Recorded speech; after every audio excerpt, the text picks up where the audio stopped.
যাবে না। যদি তুমি জাহান্নাম দেখোনি, কিন্তু জাহান্নাম লোক যদি তুমি দেখতে চাও, জাহান্নাম লোক যদি দেখতে চাও, তাহলে ওই রাস্তা দিয়ে দেখতেই থাকো। ওই রাস্তা দিয়ে দেখো, এমন একটা লোক যাচ্ছে, যেই লোকটা বেটাকে জমি জায়গার ভাগ দিয়েছে, বেটিকে দেয় নাই। তাহলে জেনে নাও ওই লোকটা জাহান্নামী হাঁটতেছে। আমার কথা নয় যে আমাকে বকবেন, আমি নকল করলাম। কি বলছে? যদি তুমি জাহান্নামী লোক দেখতে চাও, দেখোনি তো, ওখানে আঙুল লাগাও। এই ওই রাস্তা দিয়ে যাচ্ছে, দেখো যে লোকটা বেটির হক মেরেছে, বেটারাকে জমি জায়গা লিখে দিয়েছে, বেটিরাকে এক কানা করিও দেয়নি, ওই লোকটা হচ্ছে সরাসরি জাহান্নামী। দেখলো ওই যে হাঁটছে। তার মানে বাপ, আপনি তাহাজ্জুদ পড়েও আপনার কোনো বাঁচার পথ নাই। যত তাহাজ্জুদ গুজার হন না কেন, যত আপনি হাজি হন না কেন, বেটির জমি জায়গাকে আপনি দেবে রেখেছেন, বেটির জায়গা আত্মসাৎ করেছেন, বেটার নামে লিখে দিয়েছেন, বেটিরাকে দেননি, আপনার বাঁচার কোনো পথ নাই, আপনাকে জাহান্নামে যেতে হবে। কজন দিয়েছেন? এখন মসজিদে ডিউটি করি না, 5 বছর মসজিদে ডিউটি করেছি, টোটাল 5 বছর 3টা মসজিদে। তো বরঙ্গাবাদ বিশাল বড় নাম করা জায়গা, গ্যাস কোম্পানি ওই আশেপাশে। তো একটা মেয়ে চলে আসছে, চাচির মতন হবে, কাকি। তো বলছে, বেটা তোরা মসজিদে কি ওয়াজ করছিস রে? বলছে, কেন গো চাচি? বলছে, কি তোমরা ওয়াজ করছো, একদিন একটু ভাগ জমি জায়গার ব্যাপারে একটু ওয়াজ করতে পারো না? আমাকে বলছে। আমি বলছি, কেন আমি করি, ওয়াজ ফের করি না, করি। বলছে, কই ওয়াজ করছো, তাও যাহারা ভাগ পায় না। কথা শুনে তো খারাপ লাগলো।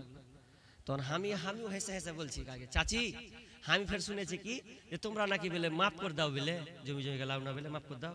কে কইছে ওরাকে মাফ করবো? ওটা ওপর মন থেকে মাফ করে মাথা খারাপ হয়ে গেছে নাকি? এটা এই এক কাঠা জায়গার ব্যাপার আছে। কে কইছে? বলছে, শুনছি সাই, বলছি শোনা লয়।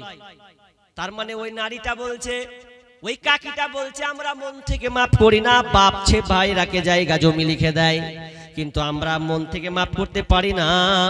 শুধু ভাবি যে বাপ ভাইয়ের উঠানে উঠবো, আগনাতে উঠবো, ভাইয়ের বাড়ি যাব, বাপের বাড়ি যাব, যদি চাপ করি হয়তো বাপকে চাপ সৃষ্টি করবে, ভাইরা আর আমাদের বাড়ি আসবে না। এই জন্য আমরা এগুলো ভেবে দেখে আমরা জমির জায়গা দাপটে ভাগ বসাতে যাই না। তার মানে মন থেকে মেয়েরা মাফ করে না। এই বাপ, তোমাকে বলছি শোনো, বেটারাকে লিখে দিয়েছো না, বিচারের মাঠে তুমি প্রস্তুত থাকিও, কি হালাত হবে তোমার। ও তোমার বেটি, ওর হক আছে।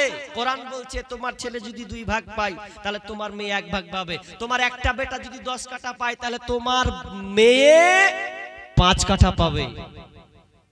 ও যদি না লে আলাদা কথা, কিন্তু তোমাকে দিতে হবে, এটা তার হক। কিন্তু আমরা দিছি না। কয়জন? হাজারে 999 ধরতে গেল নাই। আর যদি আছে আংশিক, তো কেমন আছে? ওই ভালো ভালো বেটাকে কইছে, এই তো বিলাসপুরে যেটি মার্কেট আছে বড় বড়, ওটি তোরা লেলবি।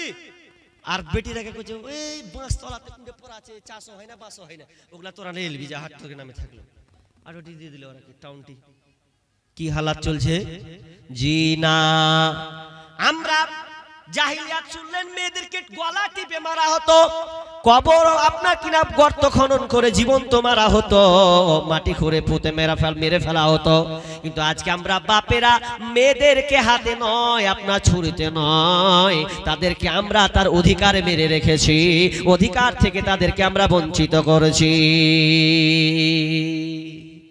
এবার আয়াতে চলেন, আল্লাহ সুবহানাহু ওয়া তাআলা বলেন, ওয়া ইদা বুশিরা আহাদুহুম বিল উনসা যাল্লা ওয়াজহুহু মুসওয়াদ্দান ওয়া হুয়া কাযীম ইয়াতাওয়ারা মিনাল কওমি মিন সুই মা বুশিরা বি আয়ুমসিকুহু আলা হুনিন আম ইয়াদুসসুহু ফিত তুরাব।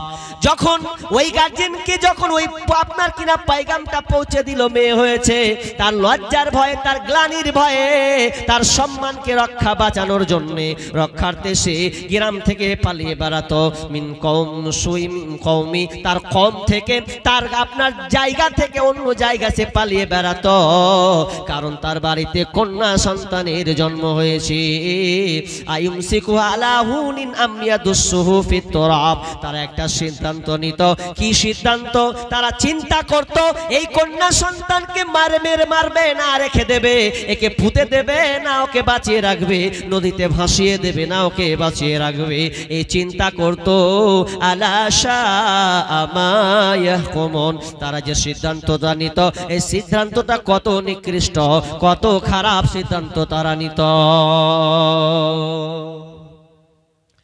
মেয়ের বাঁচার অধিকার ছিল না এবার চলেন জাহিলিয়াতে ঢুকি একটা একটা করে ঢুকে যাই জাহিলিয়াত মেয়েদেরকে মারতো কেমন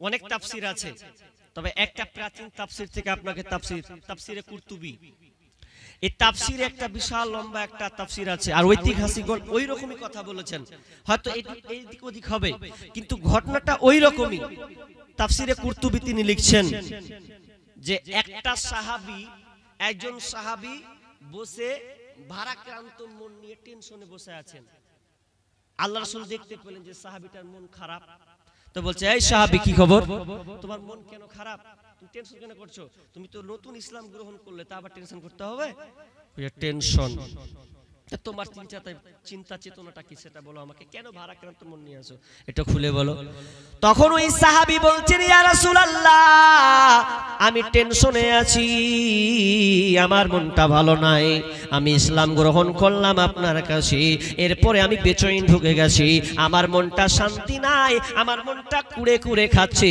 আল্লাহর রাসূল বলেন সাহাবীরে কেন তোমার মনটা কুড়ে কুড়ে খায় বলো না তোমার কি হয়েছে আল্লাহ এবার ওই সাহাবীটা বলছেন ইয়া রাসূলুল্লাহ আমার 8টা মেয়ে ছিল ওই 8টা মেয়েকে আমি নিজের হাতে জীবন্ত কবর দিয়েছি নিজের হাতে আমি 8টা মেয়ে একটা নয় দুইটা নয় তিনটা নয় 8টা মেয়েকে আমি নিজের হাতে পুঁতেছি কোনটাকে নদীতে ভাসিয়েছি কোনটাকে জীবন্ত কবর দিয়েছি কোনটাকে আমি টুটি চিপে মেরে ফেলেছি তাহলে আমার 8টা মেয়েকে আমি নিজের হাতে মেরেছি কত জঘন্য অপরাধ কত জঘন্য পাপ করেছি জাহিলিয়াতের সময় আমরা সবাই একই রকম আমারও সেই টেনশন আমারও মন মানসিকতা ওই রকম ছিল আমি যখন মুশরিক ছিলাম কাফের ছিলাম তখন আমি আমার মেয়েকে 8টা মেয়েকে আমি নিজের হাতে কতল করেছি আল্লাহ রাসূল বললেন ওই সাহাবী কেমন করে তুমি ওই 8টা কন্যা সন্তানকে মারতে পারলে তোমার তো অন্তরে লাগার কথা তুমি 8টা কন্যা সন্তানকে কেমন করে মারলে আমাকে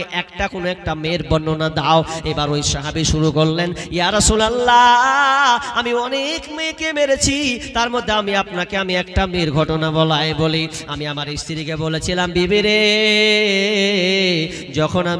এখন আমি আর বাড়িতে থাকি না আমি বিদেশে চলে গেলাম এখন তুমি প্রেগনেন্ট আছো তোমার পেটে বাচ্চা আছে জানি না ছেলে আছে না মেয়ে আছে তবে শুনে নাও বিবি যদি ওই পেটে বাচ্চা যখন প্রসব হবে পৃথিবীতে যদি আসে যখন তোমার ডেলিভারির সময় হবে তুমি যদি দেখতে পাও ছেলে হয়েছে ছেলেটাকে রেখে দাও আর যদি মেয়ে কন্যা সন্তান হয় তাহলে তাকে তুমি গলা টিপে মেরে দেবে ওকে পৃথিবীতে বাঁচিয়ে রাখবে না এই বলে আমি আমার বিবিকে আমি ওসিয়ত করে দিলাম আমি তাকে আদেশ করে আমি চলে গেলাম বিদেশে এই করতে একদিন নয় দুই নয় এক মাস নয় এক বছর নয় 6-7 বছর ধরে আমি বিদেশে ছিলাম আসার পর এবার আমি বাড়ি ফিরছি বাড়ি এসে যখন দেখছি আহারে ফুটফুটে একটা কন্যা সন্তান দেখতে এত সুন্দরী একটা মেয়ে দৌড়ে এসে মা বলে দিয়েছে দেখ তোর আব্বা দৌড়ে আসে ওই কন্যাটা দৌড়ে এসে আব্বা বলে ডাক দিয়েছে বুকের দিকে চলে গেছে এবার মেয়েটাকে দেখে